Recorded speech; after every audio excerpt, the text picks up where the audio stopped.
السلام علیکم ورحمۃ اللہ تعالی وبرکاتہ۔ ناظرین، سواگت ہے آپ تمامی حضرات کا آپ کا اپنا جمالی نیٹ ورک یوٹیوب چینل میں۔ امید ہے کہ آپ تمامی حضرات خیریت ہوں گے۔ آپ سے گزارش ہے کہ اگر آپ ہمارے چینل پر نئے ہیں تو چینل کو سبسکرائب کر لیجئے اور بیل آئیکن کو پریس کر دیجئے تاکہ ہر آنے والی نئی معلومات آپ تک پہنچتی رہے۔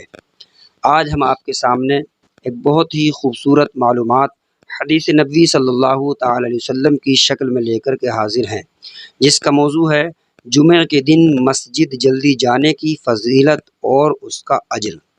یعنی یوں تو نماز ادا کرنے جمعے کی سب جاتے ہی ہیں، لیکن اس میں جو حضرات جلدی جاتے ہیں، جانے میں سبقت لے جاتے ہیں، ان کے واسطے اللہ کے رسول صلی اللہ تعالی علیہ وسلم نے الگ سے کچھ ثواب بیان فرمایا ہے۔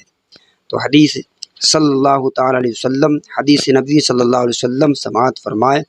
حضرت ابو ہریرہ رضی اللہ تعالیٰ عنہ سے روایت ہے کہ آپ صلی اللہ تعالی علیہ وسلم نے ارشاد فرمایا کہ مسجد کے دروازوں میں سے ہر ایک دروازے پر ایک فرشتہ ہوتا ہے جو سب سے پہلے آنے والوں کے نام لکھتا ہے۔ تو سب سے پہلے آنے والا اونٹ قربان کرنے والے کی طرح ہے، پھر درجہ بدرجہ یہاں تک کہ انڈا قربان کرنے والے کی طرح، پھر جب امام پڑھنے بیٹھتا ہے، اس سے مراد خطبہ ہے، یعنی جب امام خطبے کے لیے ممبر پر بیٹھ جاتا ہے تو فرشتہ اپنے صحیفے کو لپیٹ دیتا ہے، یعنی وہ رجسٹر، وہ صحیفہ کہ جس میں وہ آنے والوں کے نام تحریر کیا کرتا ہے، اس کو لپیٹ دیتا ہے اور ذکر سننے کے لیے حاضر ہو جاتا ہے۔